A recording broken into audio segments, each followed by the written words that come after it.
Bonjour à tous et bienvenue sur Énergie dans la Loire. Un mot du temps pour commencer et c'est agréable ce matin malgré quelques brumes et nuages qui devraient se dissiper dans l'après-midi. Côté Mercure, relativement frais ce matin avec 8 degrés pour les Stéphanois et ça monte pour cet après-midi. De 15 à 17 degrés sont attendus. C'était la météo sur Énergie avec La Fée Starfête à Saint-Étienne, Andrézieux et Roanne.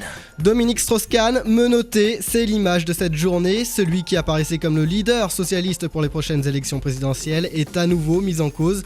DSK est cette fois accusé de tentative de viol sur une employée d'un hôtel où il a séjourné. Il devrait comparaître aujourd'hui en audience préliminaire devant un tribunal de Manhattan à 16h30 heure de Paris. L'accusé a déjà fait savoir qu'il plaiderait non coupable. Grave accident de scooter hier dans la Loire. Il était midi quand un scooteriste de 28 ans a été retrouvé semi-conscient sur une chaussée près de Sainte-Sigolène. Après les premiers soins réalisés sur place, l'homme a été héliporté à l'hôpital Nord de Saint-Étienne. Les raisons de l'accident, une perte de contrôle du scooter qui aurait ensuite projeté son conducteur au sol. Le stress monte pour les lycéens. Dans un mois, jour pour jour, les candidats au bac débuteront les épreuves écrites. La philo ouvrira le bal des séries générales et technologiques le 16 juin prochain. Plus qu'un mois pour réviser et faire des fiches. Les conseils pour optimiser ce dernier mois avec Anna Redondo, proviseur adjoint au lycée Honoré d'Urfé à Saint-Étienne.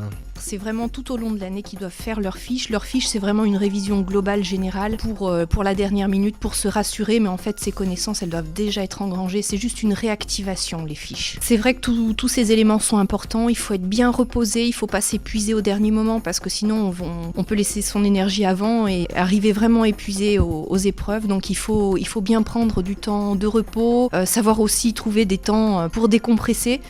Dernière ligne droite donc pour les lycéens, courage. Football, la SS s'est inclinée pour la deuxième fois de la semaine hier soir face à Rennes. Une défaite 2-1 qui compromet sérieusement les derniers espoirs de Coupe d'Europe. Une soirée cauchemar puisque les Verts ont perdu Jérémy Janot, victime d'un claquage, et Emmanuel Rivière qui souffrirait d'une entorse. Il ne reste désormais plus que 2 journées avant la clôture du championnat et les Verts sont 8e à 4 points de Sochaux, leurs futurs adversaires. Les jeunes, de leur côté, ont connu la frustration samedi en finale de la Gambardella. Après avoir concédé l'ouverture du score des Monégasques dès la 5e minute de jeu, les Stéphanois ont réussi à égaliser pour aller jusqu'au tir au but. Une issue malheureuse pour les jeunes verts, défait 4 tirs au but à 3.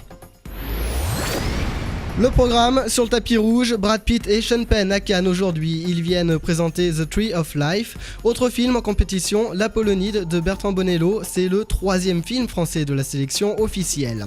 C'est la fin de ce flash. Bon réveil à tous et bon début de semaine sur Énergie.